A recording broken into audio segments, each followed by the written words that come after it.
21st Century Entrepreneurship with Martin Piskarik.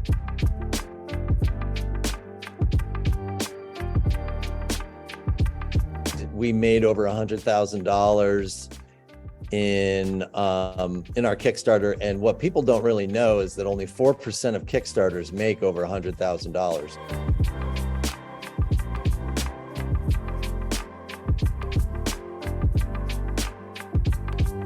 You only really hear about the ones making $4 million in 48 hours, and now they're distributed at Target, and they're on Shark Tank, and they're doing this and they're doing that. The reality is people, the majority, large majority, 96% of people are struggling with their Kickstarter projects.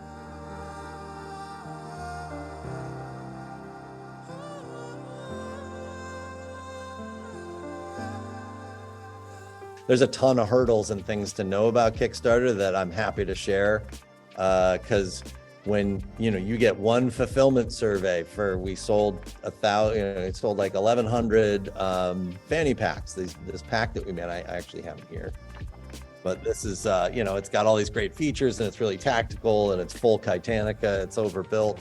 But what people don't know is that when you're done with the Kickstarter, you have to hound information from people.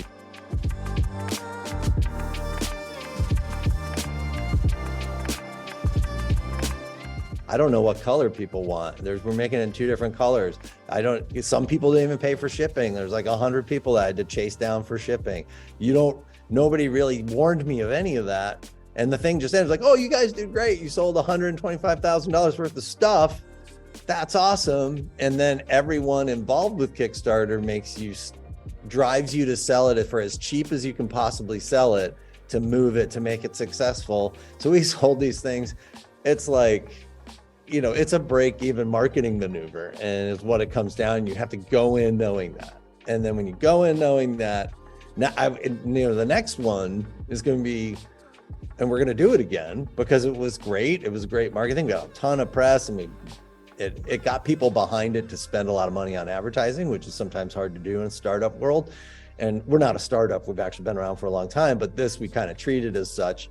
And so it got people like, yeah, like, our investor pals and stuff like, yeah, let's do this. Let's run. Kickstarter's awesome. It's a really great platform. And so it is, but it's a ton of work. I'm still dealing with it. And it closed out, and what's funny is everybody takes a pinch. Kickstarter takes a pinch. Your agency is going to take a pinch. And so there's a lot of things to clear up about Kickstarter. I could talk about it for hours, honestly, but because I live the reality and I'm still living it.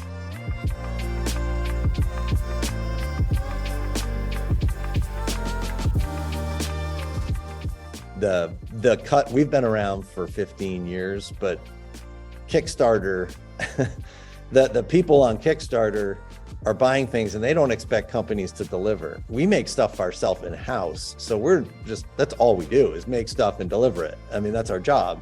But we've kind of gone out of our comfort zone a little bit and started making these overseas so that we could have some margin, and we could make it so it didn't cost them a lot of money. It'd be a $300 fanny pack if we made it in the United States. But so we made these in Vietnam, super reputable bag maker, making the industry's top gear. They made it, and so we're not worried about delivery at all. We know that I have a production sample right here. Thing's beautiful, but the people that bought it are like, "What is it?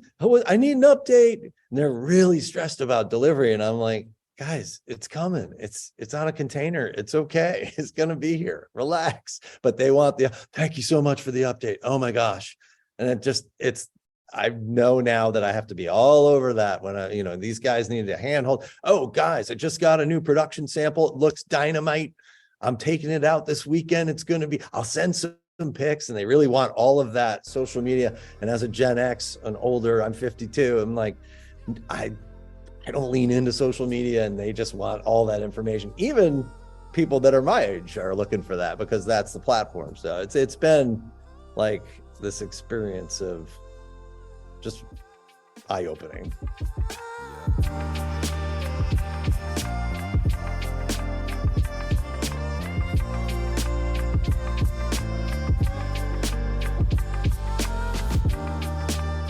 you are on the market for 15 years, but when you go with Kickstarter, do you go with MVP, with minimum valuable product, or with product that is already done with all features, with everything? We had designed it. We had basically samples made, our own samples we made, sent them out to... So you have different like A, B testing or some one product? We did one product, Kickstarter, not sold anywhere else. And how do you use feedback from the market? Do you upgrade the product that is already done, or? No, we just made this overbuilt thing that nobody's... Okay. And so fair enough. We basically didn't take the consumer feedback. We were pretty cooked going in. And we design bags, so that's what we do. And for 15 years, yes. And we knew what we wanted to make and what our customers would buy. And so, we kind of, we went in, we didn't take customer feedback. We could do that, but it takes so much longer. You have to go back into sample. So people want, they want delivery as soon as possible. And so I think we closed it in February, and not February, October. And so we're going to deliver at the end of this month. We're shipping them out finally, but delays in production. The pandemic's obviously hurt everything in terms of shipping, and there was a container shortage at the beginning of this thing. And there's just all these delays along the way. And then that's also something people in Kickstarter are like, worried about the timing, and like, what do you mean it's going to be another month? And it's like, well, we couldn't get in a container in a month. There's a shortage, and we're not filling a container. We're at the mercy of whatever's available, and there's not much available because there's a shortage. So that's been part of the Kickstarter experience. Very, very interesting topic. And it's connected with cycles. Are there any specific business development cycles that you have after 15 years? So is it still ongoing development of some specific parts of your business? If you can speak about that topic a little bit. For all those entrepreneurs that are just 3 to 5 years on the market, and you are 15 years on the market, so we are all interested in that topic as well. Right. So, innovation is a focus of ours because we design things. So we design them, and some of the stuff that we've made 15 years ago, we're still making because people still are looking for it. If we stop making it, our stuff tends to be sold at a premium. It's made in the United States. It's made of really heavy duty materials.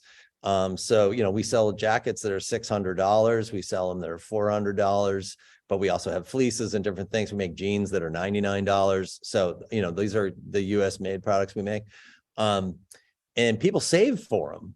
So when you stop making it, they're like, oh my God, I was so close. And then you make something else that's different. But so what we've done over the years is we've started doing some pre-orders. So, you roll out, okay, not everyone wants this, but we can get enough orders together to make a run of them because, apparel. So we'll make a run of them, pre-sell them, and then you have the money up front, which is beautiful. And then you make them, and we sew in-house. We have in-house sewers. And so it's really easy to control that, and that's nice, but we're always innovating. We're designing new stuff constantly, just to have new things and try, new designs and optimize things too. Like, oh my God, this would be so sweet. You know what this needs? Because we're wearing them too, and we know and get a lot of feedback from people. Oh, we've changed our Raider pants. We've gone from a Cordura knee protection. It's like a combat pant. So it's got like a knee cover and a sleeve for a pad in there. And we've gone from Cordura because it's kind of warm and over your knees, lasts forever. But we've gone to a super fabric, which is actually the fabric impregnated with ceramic beads and baked in a way that it's like part of the fabric. So that has made it really durable yet breathable still, because the fabric is breathable. And that's been things, just along the way that we just optimize but always looking for fabrics that, we're always looking for, oh my God, that finally have that stretch fabric. We've been looking for the right stretch fabric for shorts for a long time. Finally found it last year, made an awesome pair of shorts that were brand new last summer, sold out real quick because we didn't make that many because it was kind of late in the season. But now we know, like, oh, okay, the people want that. That's a great short. Let's make that, and let's make it in different colors. And so we tease it one year and then we can blow it out the next year. So that we're not like, ooh, if it's, you kind of scale it up once you have proof of concept, and always listening to the consumer on like things that, and standing by your stuff. I mean, like if you're not going to replace a zipper if it fails or something like that, you just got to be doing that to take care of people that, especially spending their hard-earned money on premium goods that, in our space, there's not a ton of premium tactical gear. And so this is like tactical adventure apparel. So people are putting it to the test too. Like, we have pretty much real deal customers that are hard on their stuff. But yeah, innovation is, we're always looking for what we should make, and we have a cadence of new stuff coming. So we are just about to launch a whole bunch of new bags and things that we're really excited about.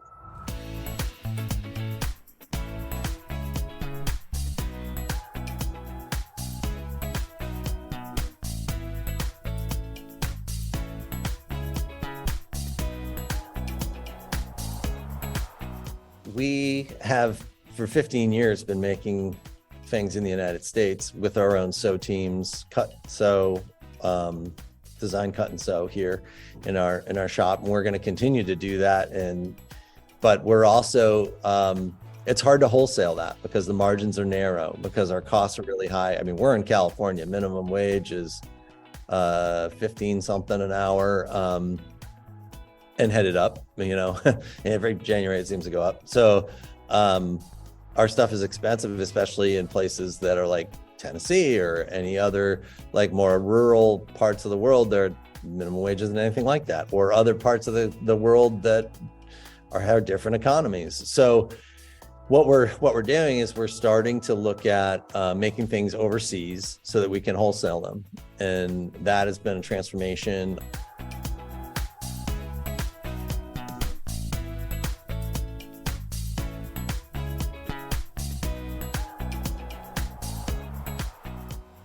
We've got incredible contacts that we've developed over the years. Everyone wants to work with us because we have a high-end product and we're really all about quality. And that's the key to making sure that this thing's going to work on a wholesale level, is to make sure that the quality is there and the design is also there. And making things overseas also lets us, like the Scorpion pack, that was made in Vietnam. That it lets us innovate in a way that we aren't able to do that in the United States. If we had to make that in the United States, it would have less functionality. Straight up, we just wouldn't be able to make that bag here because no one would buy it because it'd be $350. So now it's $125 made overseas, and it's got everything. It's got shoulder straps. It turns into, it's got a billion pockets. It's got a shove it that like comes out over the top that stows in a little zipper compartment. It wouldn't have that if it were made here. And so that's part of this evolution of our company. And I think to your question, it really is like never stop innovating and never take anything off the table. And that's been our mistake. We've been so committed to making stuff in the US that we lost a little bit of sight of like, we're missing out. We should, Bass Pro Shops customers want our stuff. I know that 100%. Like if they had seen our backpack and they were walking through we have things that you see and you're like, oh, I'm going to need that. That's going to be part of my life soon. And whether you save for it or you don't, or you just put on the card or whatever, there's, our stuff speaks to a certain customer, and that makes it, available to some that wouldn't pay for it otherwise. And you have amazing synergy, inner synergy. You're very cohesive. So you're a family. Yes. How has being part of a family business helped Kitanica achieve success? Well, we love each other. That's one. I mean, on top of, we've run into a lot of challenges. It's not been easy. We're not driving Lambos and, living on the Riviera. We're we're a bit of a grunt business and been grinding for 15 years, and we all share the passion. And, you know, it sounds super cliche to say that, but it's like we could make more money doing other things very easily. And I think that it's just like we kind of have to do it. And so we all share that. We're all super dedicated to it. We trust each other too, where we're signing contracts and making, we're moving. And so we're signing this giant lease at this other building and expanding a bit. And like, we just trust each other not to have issues and, screw each other over. So there's that, but it's also makes it really fun too, because we all grew up together and give each other a hard time. And when we travel, it's like it's just a big party, running around, and it's fun because, we enjoy each other too. So, it's kind of fun to be on the road as family. What qualities do you have as a family that we all can learn from? So love, passion. Okay, passion. I don't know. To be sincere, I don't know entrepreneur that does not have passion, because otherwise You don't do it. You bail. You're like this. You're investing 150% of your time and energy and everything, and without passion. But love is something very, very different than from most of the companies, I suppose. Yeah, you don't have that. I mean, you do love. I mean, I have other colleagues in business that I really appreciate and do love, but when you go in with that from day one, that's been something that's grown over the years, and you get to know people and spend a lot of time with them. But in terms of a family business, it's an automatic and unconditional in a way. But we're very honest with each other, try to be as much as possible, and appreciate the effort that each of us puts into it.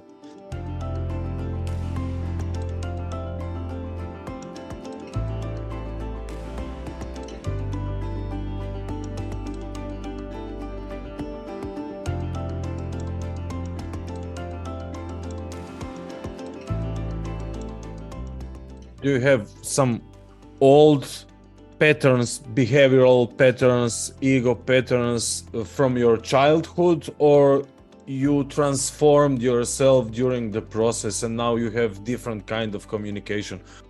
We each have kind of disciplines. We each have disciplines where my brother is Cronin is the chief of design, and he's, in my mind, the mastermind behind Kitanica. And we kind of, myself and Len, our cousin, who's like a brother because we grew up together, got into a lot of trouble growing up, and just, he's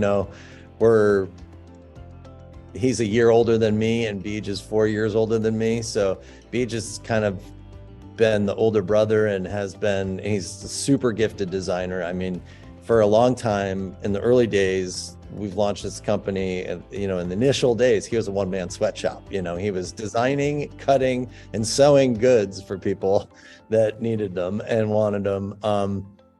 And so we trust in his design a lot. And then myself, I'm in marketing. I'm more of a face person. I like people. He's more designer, and our cousin Len is kind of running operations. So there's a ton of fulfillment, the shipping, we're consumer direct. So there's customer service, there's taking care of wholesalers and tracking the orders and making sure the inventory is right. What are we out of? What do we need to make? And so we work together, but we're all doing individual things and that are kind of play to our strengths. Len's he's OCD on the organization part, of things, and I am not. I'm a little loose with things, but I'm more in the sales side of the equation. But that's also one thing I will say about being a 15-year-old company is like, we're really good at making stuff. We're not really good at selling stuff, and that has been a detriment to our company, and kept us on the grind, because we don't have a giant sales force, and never. We could use one, and we'll get there, but we really our strength is really in manufacturing. So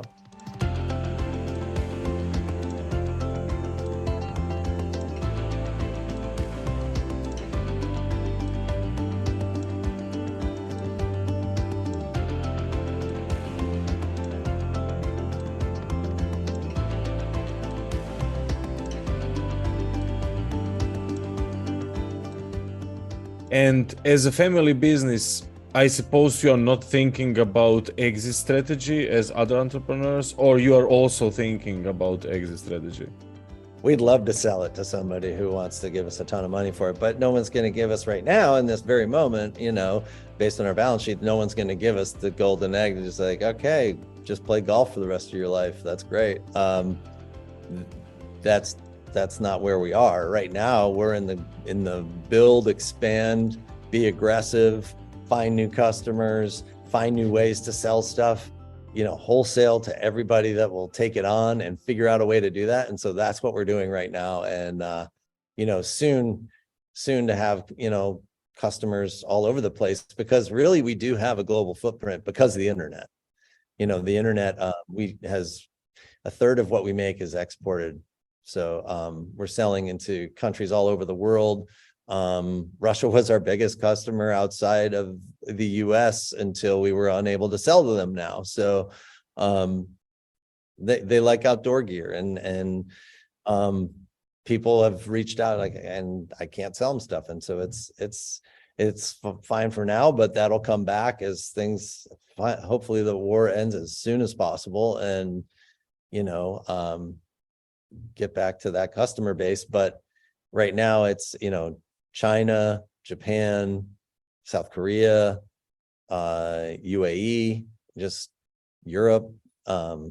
So that where the wholesale, making things offshore will also help us there, because import fees are brutal, so you're already taking our expensive gear and with the VAT fees, and it just makes it really tough. And if you have a Kitanica in Europe, thank you very much, because you paid a lot for it. And I know that, I really do.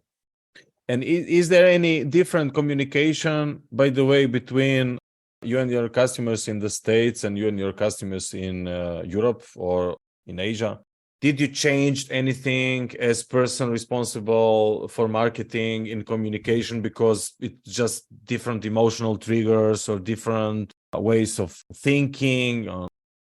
One of the things that we do kind of avoid is guns in our ads and like on our website. Gun culture is, obviously huge in the United States, and a big portion of the tactical community is all about guns, and our gear is totally holds up, and that's kind of one of the customer bases we do have. And we make stuff for them. We make stuff that lasts forever, so that they can hit the range and they're shooting prone, they're training, they're doing exercises. There's a lot of veterans in our customer base. So but we don't put the guns in our ads and stuff, because other countries it's really off-putting, and even in the United States, and algorithms on social media that pick up on that, and they'll just cancel you in a way. It doesn't help promote yourself other than to that base, which is fine. And so, but for other countries that, don't really have that Second Amendment fervor, it just kind of helps that. And I think that's helped us over the years kind of work our way into these other markets and become pretty well known.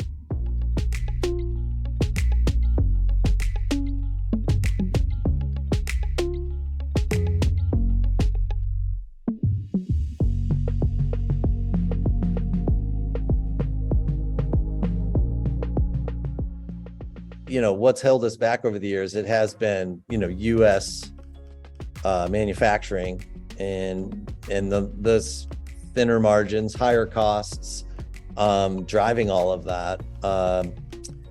And that's why you don't see us in a Bass Pro Shop yet, or REI, or some of these other larger outdoor gear places. So we are working on that, and have worked and are working with an investor to make that all happen and produce worldwide, which we essentially partnered up right before the pandemic. And that person has incredible contacts around the world and believes in us almost more than we believe in ourselves.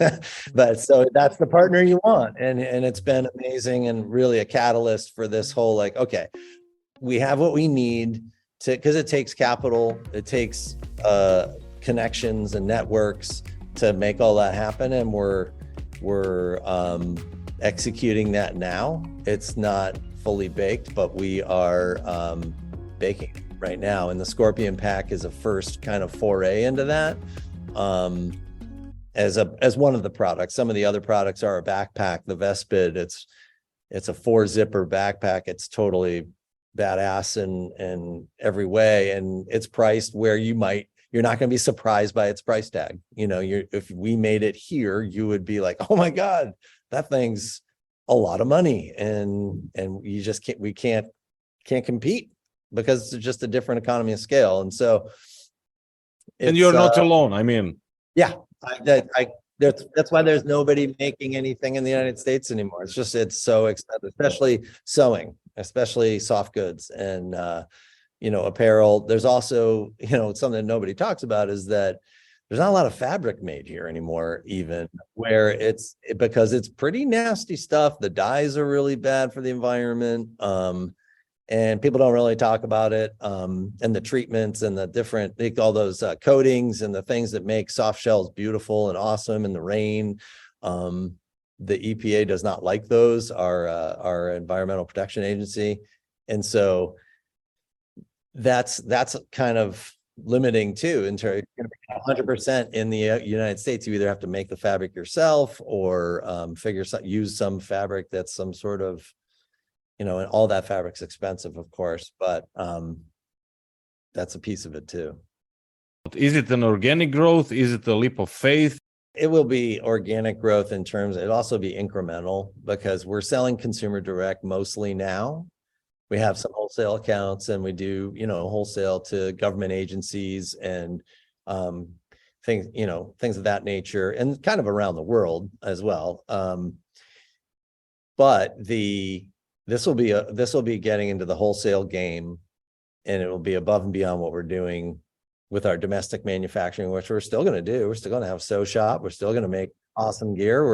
We're going to make people save for our clothes and they'll buy them. Although, not everything, I speak about it like everything's crazy money, but that's not the case. It's just some of our things that we're really well known for, like our motorcycle jackets and just really heavy Cordura stuff gets expensive because the sewing takes forever, so, but it will be incremental, and it's super exciting, and start stocking inventory on other things and expanding what we're capable of doing and making, and and finding places I think that's the most exciting thing to me, is finding places where we can innovate where nobody else has made XYZ. They haven't made this. This is like a hole in the product strata, so these guys are going to want this because, one, we made it. It's totally well designed, and it's going to last forever, and nobody else has it. So we're going to patent it and sell it in.